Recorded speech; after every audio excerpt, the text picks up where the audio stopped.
ቀብር ውስጥ ያለውን ስቃይ ብትሰሙ ጨክናችሁ የሞተን ሰው አትቀብሩም በማለት እንዳሰሙ ተደርጋችሁ ነው ብለው። ቀብር የአኺራ ህይወት የመጀመሪያው እርከን። ቀብር ውስጥ ያለው ሁኔታ ካማረ ከዛ በኋላ ያለውም ያማረ ይሆናል። የመጀመሪያው እርከን ከተበላሸ ከዛ በኋላ ያለው የከፋ ይሆናል። ቀብር ዘመድ የሌለበት፣ ወዳጅ የሌለበት፣ ጎረቤት የሌለበት፣ ሸሽተህ የምታመልጥበት የኋላ መውጫ የሌለው፣ ምንጣፍ አልጋ የሌለው፣ አጫዋች የሌለው የብቸኝነት ቤትህ። ለዚህ ነው ዱዓን ትንቀዋለህ፣ ቸላ ትለዋለህ። ምክንያቱም ምንድነው? ዱዓ የሚሰራውን ስራ አታውቅምና ነው። በዱዓ ነው ሐሳብ፣ ጭንቀት መገላገል የሚቻለው። በዱዓ ነው አላህ ዘንድ ያለው ረሕመት የሚገኘው። ዱዓ የአላህ ረሕመት የካዝናው ቁልፍ ነው። የአላህ ካዝና ሙሉ ነው፣ ሰፊ ነው፣ ብዙ ነው። ከኔ ካዝና የሚያስፈልጋችሁን ለመውሰድ እጅ አንስታችሁ ለምኑኝ ብቻ ነው አላህ ያለው ተባረከ ወተዓላ። የሰው ልጆች መሄጃ ሲጠፋቸው የአላህ ነው የሚሉ፣ ምጥ የያዛት ሴት ያ ረብ ነው የሚሉ፣ ጠላት እጅ ላይ የወደቀ የተሸነፈ ሰው የአላህ ነው የሚሉ፣ የተራበም የአላህ ሊል ይገባል፣ ስራ ያጣም የአላህ ሊል ይገባል። ነገር ግን ከልብ መሆን አለበት። ሁለት ሰዎች አንዱ እየገዛ ሌላኛው እየሸጠ ጨርቅ ዘርግተው የተደራደሩ ሳለ ሳይቀባበሉት ለማየት ለማሳየት የዘረጉትን ጨርቅ ሳያጣጥፉት መሀል ላይ ቅያማ ቆሞ ይለያያሉ ብለዋል ነብዩ ሰለላሁ ዐለይሂ ወሰለም። ግብይት ላይ ያሉ ዘርግተው ያዩት ያሳዩት ያለውን ጨርቅ ተገበያይተው ሳይጨርሱ ጠቅልለው ሳያነሱ ሳይረካከቡ ቅያማ ይቆማል። ቅያማ ትቆማለች። አንድ ሰው ግመሉን አልቦ የያዘውን ወተት ሳይጠጣው መሀል ላይ ቅያማ ይቆማል ብላ። ዱንያ የአኼራ የንግድ ሱቅ ናት። ትርፉ የሚገኘው አኼራ ላይ ነው። ንግድ ቤቱ ደግሞ ያለው እዚህ ዱንያ ነው። የአኼራ ስንቅ የሚገኘው ከዚህ ነው። ከአዱንያ ስንቅ ይዞ ያልሄደ ሰው አኼራ ስንቅ አይኖረው፣ ይቸገራል። እነሆ ዱንያ አኼራ ላይ ትርፍ የሚገኝበት ዕቃ መውሰጃ ሀገር ናት። ሶላት አትራፊ ዕቃ ነው ማለት ነው። ጾም አትራፊ ዕቃ ነው። ቁርአን ማክተም አትራፊ ዕቃ ነው። ሰደቃ አትራፊ ዕቃ ነው። የት ነው ያሉት እነዚህ ሁሉ? እዚህ ዱንያ ላይ ነው ያሉት። እዚህ ዱንያ ላይ በእነዚህ ወደ አላህ ያልተቃረበ አኼራ ላይ ከአላህ ይርቃል፣ ጀሃነም ላይ ይታሰራል። በእነዚህ መልካም ስራዎች ዱንያ ላይ ወደ አላህ የተቃረበ አኼራ ላይ ከአላህ ቅርብ ይሆናል። በየጊዜው አላህን ይዘይራል፣ አላህን ያያል።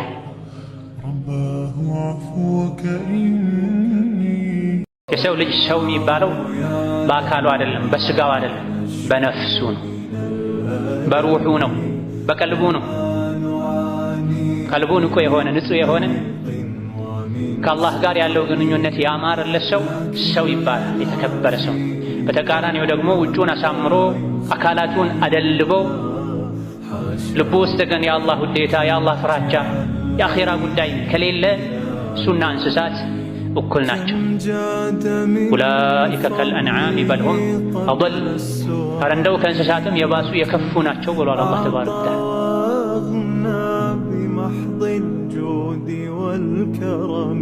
ያ ማለት በፍርሃት በስጋት በድህነት በበሽታ በጦርነት በመሬት መንቀጥቀጥ የተሞላች ምድር ናት። በአንድ በኩል አስደሳች ዜና ስትሰማ፣ በሌላ በኩል የሚያስደነግጥ የሚያሳዝን ዜና ትሰማለህ። አንድ ልጅ ሲወለድ ስትደሰት፣ በሌላ በኩል ሌላ ወዳጅ ታጣለህ። በአንድ በኩል ስትሰፋት፣ በሌላ በኩል ትቀደዳለች። ጠዋት ደስተኛ ነህ፣ ከሰዓት ሌላ አይነት ስሜት ይሰማሃል። ቺናት ዱንያ ምንም ጠርታ በደስታ ተሞልታ አታውቅም። የሰው ልጅ ከጌታው ጋር ሲገናኝ ሁኔታው ለሁለት ይከፈላል። ከጌታህ ጋር ስትገናኝ የሥራ መዝገቡን በቀኝ እጁ የተሰጠ ዕድለኛ ወደ ጀነት በደስታ ይገባል። ሌሎች ደግሞ አሉ የሥራ መዝገባቸውን በግራ እጃቸው የሚሰጡ፣ በንቀት በጀርባ በኩል እጃቸው ተጠምዝዞ በጀርባ በኩል የሚሰጡ አሉ። እንዲህ አይነቱ ሰውሳ እንደው የሥራ መዝገቤ ባልተሰጠኝ፣ የምርመራ የግምገማ ውጤት የምን እንደሆነ ባላወቅሁ ይሻለኝ ነበር፣ አፈር በሆንኩ ይሻለኝ ነበር ይላል። ስለተመኘ ብቻ አይቀርለትም። ወየስላ ሰዒራ፣ የጋለ ጀሃነም ውስጥ ይገባል። እየጮኸ ይኖራል፣ ሞትን እየተጣራ እየተመኘ ይኖራል። ነገር ግን አኺራ ላይ ሞት የለም። ለዱንያ ሲሆን 24 ሰዓት 25 ሰዓት ቢሰሩም አይደክማቸው።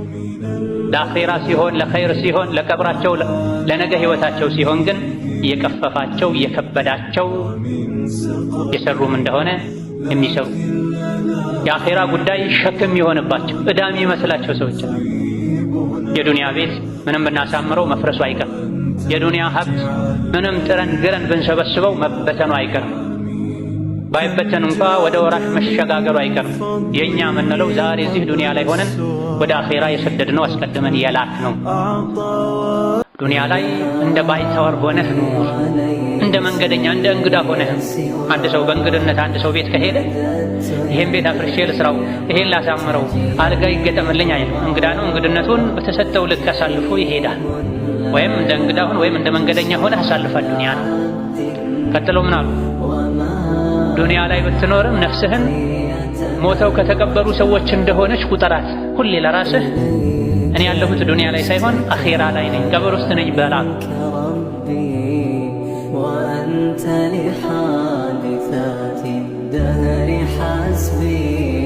ብዙ ሰው ለራሱ ያለው እይታ ከፍ ያለ የላቀ ነው።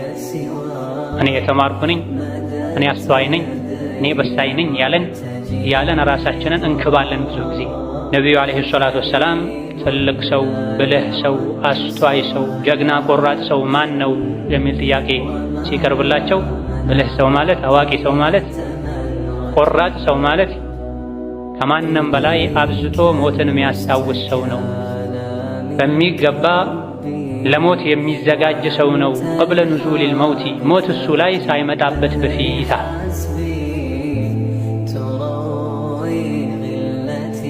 ዱንያ ታልቃለች። ጠፊ አላቂ የሆነች ዱንያ ምድር ላይ ነው ያለነው።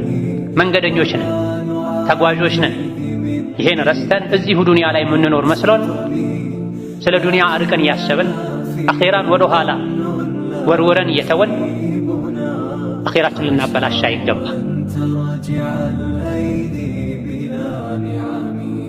ሞት ያለበት በሙሉ ሞት በድንገት እንደሚመጣ የሚረዳ በሙሉ ሁሌም ለሞት ራሱን ሊያዘጋጅ አላህን ተባረከ ወተዓላ ዘውትር ሊፈራ ሊያስታውስ ይገባል። ቅያማ ሲቀርብ ነገሮች ሲለዋወጡ ፀሐይ ተመልሳ ከመጥለቂያዋ ስትወጣ ሰዎች ተደናግጠው በአላህ ሲያምኑ ለስሙ አምነው የነበሩም ወደ መልካም ሥራ ፊታቸውን ሲያዞሩ የዛኔ የሚደረግ ለውጥ ምንም አይጠቅምም አሉ ነብዩ ሰለላሁ ዐለይሂ ወሰለም። ማመን ያለበት ዛሬ ነው ማመን ሊያምን የሚገባው። ኸይር ሥራ መስራት ያለበትም ዛሬ ነው ሊሰራ የሚገባው። ለዚህ ነው ዱዓን ትንቀዋለህ፣ ቸላ ትለዋለህ። ምክንያቱ ምንድነው? ዱዓ የሰራውን ሥራ አታውቅምና ነው። በዱዓ ነው ሐሳብ ጭንቀት መገላገል የሚቻለው። በዱዓ ነው አላህ ዘንድ ያለው ረሕመት የሚገኘው። ዱዓ የአላህ ረሕመት የካዝናው ቁልፍ ነው። የአላህ ካዝና ሙሉ ነው፣ ሰፊ ነው፣ ብዙ ነው። ከኔ ካዝና የሚያስፈልጋችሁን ለመውሰድ እጅ አንስታችሁ ለምኑኝ ብቻ ነው አላህ ያለው ተባረከ ወተዓላ። የሰው ልጆች መሄጃ ሲጠፋቸው የአላህ ነው የሚሉ ምጥ የያዛት ሴት ያ ረብ ነው። ጠላት እጅ ላይ የወደቀ የተሸነፈ ሰው የአላህ ነው የሚሉ የተራበም የአላህ ሊል ይገባል። ስራ ያጣም የአላህ ሊል ይገባል። ነገር ግን ከልብ መሆን አለበት።